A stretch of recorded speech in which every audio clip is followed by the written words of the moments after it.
Hi friends, welcome back to Reshma Gowda vlogs. ನಾನು ರೇಷ್ಮಾ. ನಾನು ಚೆನ್ನಾಗಿದ್ದೀನಿ, ನೀವು ಕೂಡ ಚೆನ್ನಾಗಿದ್ದೀರಾ ಅಂತ ಅನ್ಕೋತೀನಿ. ನಾನಿವತ್ತು ಮ್ಯಾಂಗೋನ ಬಳಸ್ಕೊಂಡು ಮ್ಯಾಂಗೋ ಕೀರ್ ಮಾಡ್ತಾಯಿದ್ದೀನಿ. ಟೇಸ್ಟ್ ಅಂತೂ ಸೂಪರಾಗಿರುತ್ತೆ. ಏನಾದರೂ ಖಾರವಾಗಿ ತಿಂದಾಗ ಸ್ವೀಟ್ ತಿನ್ನಬೇಕು ಅನ್ಸಿದ್ರೆ ಇದನ್ನು ಖಂಡಿತವಾಗ್ಲೂ ಮಾಡ್ಕೊಳ್ಳಿ. ಮ್ಯಾಂಗೋ ಸೀಸನ್ ಇರೋವಾಗಲೇ. ಇನ್ನೂ ಯಾರೆಲ್ಲ ನನ್ನ ಚಾನಲ್ನ ಸಬ್ಸ್ಕ್ರೈಬ್ ಮಾಡ್ಕೊಂಡಿಲ್ವೋ ಪ್ಲೀಸ್ ಸಬ್ಸ್ಕ್ರೈಬ್ ಮಾಡ್ಕೊಳ್ಳಿ. ಹಾಗೆಯೇ ನಾನು ಇದಕ್ಕೆ 1 ಗ್ಲಾಸ್ ಅಕ್ಕಿನ ನೆನೆಸ್ಕೊತಾ ಇದ್ದೀನಿ. ಮೊದಲಿಗೆ ಅಕ್ಕಿ ನೆನೆಯೋಕೆ ಇಟ್ಬಿಟ್ಟು ಒಂದು ಪಾತ್ರೆಯಲ್ಲಿ 1 ಲೀಟ್ರಷ್ಟು ಹಾಲನ್ನ ಕಾಯೋಕ್ಕಾಗ್ತಾಯಿದ್ದೀನಿ.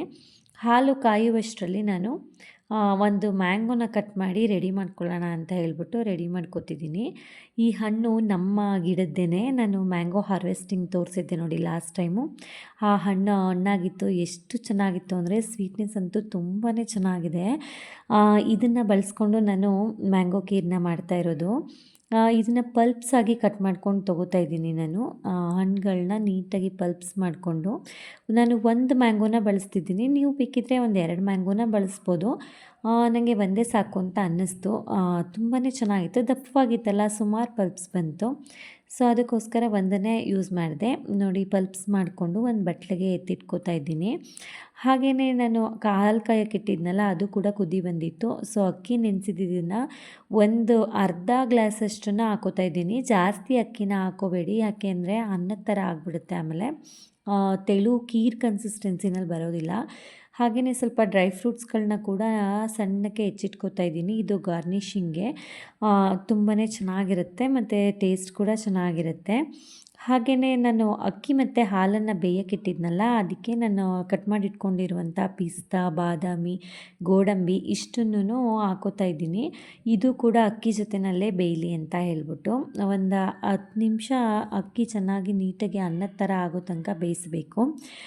ಈಗ ಮಾವಿನ ಹಣ್ಣನ್ನ ಕಟ್ ಮಾಡಿ ಒಂದು ಬಟ್ಲಲ್ಲಿ ಇಟ್ಕೊಂಡಿದ್ನಲ್ಲ, ಅದನ್ನು ಕೂಡ ಜಾರಿಗೆ ಸೇರಿಸ್ಕೊಂಡು ಒಂದು ಸ್ವಲ್ಪ ಪಲ್ಪ್ಸ್ನೆಲ್ಲ ನೀಟಾಗಿ ಗ್ರೈಂಡ್ ಮಾಡ್ಕೋಬೇಕು. ನೀರನ್ನ ಸೇರಿಸ್ಬಾರ್ದು, ಬರೀ ಮ್ಯಾಂಗೋನ ಮಾತ್ರ ನಾನು ಗ್ರೈಂಡ್ ಮಾಡ್ಕೋತಾ ಇದ್ದೀನಿ.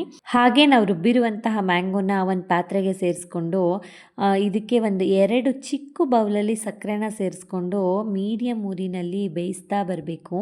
ಇದು ಯಾವ ರೀತಿ ಕನ್ಸಿಸ್ಟೆನ್ಸಿನಲ್ಲಿ ಬರುತ್ತೆ ಅಂದರೆ ಜೆಲ್ ಥರ ಬರುತ್ತೆ. ನಾನು ಈ ಫಸ್ಟ್ ಟೈಮು ಈ ರೀತಿ ಮ್ಯಾಂಗೋನಲ್ಲಿ ಮಾಡ್ತಾಯಿದ್ದಿದ್ದು.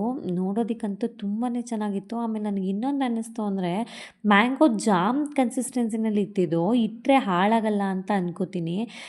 ಟೇಸ್ಟ್ ಅಂತೂ ತುಂಬಾ ಚೆನ್ನಾಗಿತ್ತು. ಹಾಗೆ ತಿನ್ಕೋಬೋದಿತ್ತು ಸ್ಪೂನ್ ಹಾಕ್ಕೊಂಡು, ಅಷ್ಟು ಚೆನ್ನಾಗಿ ಅನ್ನಿಸ್ತಾ ಇತ್ತು. ಇದನ್ನು ಕೂಡ ರೆಡಿ ಮಾಡಿ ನಾನು ಆರೋದಕ್ಕೆ ಇಟ್ಕೋತಾ ಇದ್ದೀನಿ. ಅಷ್ಟರಲ್ಲಿ ನೋಡಿ, ಅನ್ನ ಮತ್ತು ಡ್ರೈ ಫ್ರೂಟ್ಸು ಹಾಲನ್ನು ಬೇಯಕ್ಕಿಟ್ಟಿದ್ನಲ್ಲ ಯಾವ ರೀತಿಯಾಗಿದೆ. ಅರ್ಧ ಗ್ಲಾಸ್ ಅಕ್ಕಿನ ಸೇರಿಸ್ಕೊಂಡಿರೋದು, ಎಷ್ಟು ಅನ್ನ ಆಗಿದೆ ನೋಡಿ. ಹಾಲೆಲ್ಲ ನೀಟಾಗಿ ಹೀರ್ಕೊಂಡ್ಬಿಟ್ಟಿದೆ ಅಕ್ಕಿನೇ.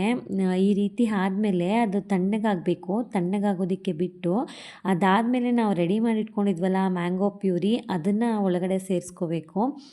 ಇದು ಖಂಡಿತವಾಗ್ಲೂ ಆರಿರಬೇಕು. ಆರೋಕ್ಕೂ ಮೊದಲೇ ಏನಾದರೂ ನಾವು ಮ್ಯಾಂಗೋನ ಅದರೊಳಗಡೆ ಸೇರಿಸಿದ್ರೆ ಒಡ್ಕೊಂಡು ಹಾಳಾಗ್ಬಿಡುತ್ತೆ ನಾವು ಮಾಡಿರುವಂತಹ ಕೀರು.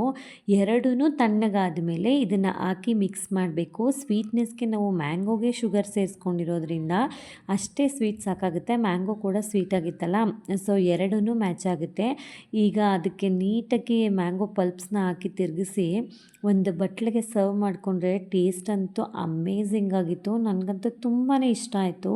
ಯಾಕೆ ಅಂದರೆ ಖಾರವಾಗಿ ಏನಾದರೂ ತಿಂದಾಗ ಮೈಲ್ಡಾಗಿ ಬೇಕು ಸ್ವೀಟ್ನೆಸ್ಸು ಅಂತ ಅನ್ನಿಸ್ದಾಗ ಪ್ರೋಟೀನ್ ರಿಚ್ ಆಗೂ ಇರುತ್ತೆ ಮತ್ತು ತುಂಬಾ ಟೇಸ್ಟ್ಫುಲ್ಲಾಗಿರುತ್ತೆ. ಒಂದು ಅರ್ಧ ಗ್ಲಾಸ್ ಅಕ್ಕಿನಲ್ಲಿ ಸುಮಾರು ಒಂದು 3ರಿಂದ 4 ಬಟ್ಲಾಗುತ್ತೆ. ಅದು ತುಂಬಾ ಚೆನ್ನಾಗಿತ್ತು. ನಾನು ಡ್ರೈ ಫ್ರೂಟ್ಸು ಮತ್ತು ಮ್ಯಾಂಗೋನ ಇದ್ರ ಮೇಲೆ ಗಾರ್ನಿಷಿಂಗ್ಗೆ ಹಾಕ್ಕೊಂಡು ಎಲ್ಲರಿಗೂ ಸರ್ವ್ ಮಾಡಿದೆ. ಈ ವಿಡಿಯೋ ಇಷ್ಟ ಆದರೆ ಪ್ಲೀಸ್ ಸಬ್ಸ್ಕ್ರೈಬ್ ಮಾಡ್ಕೊಳ್ಳಿ. Thank you.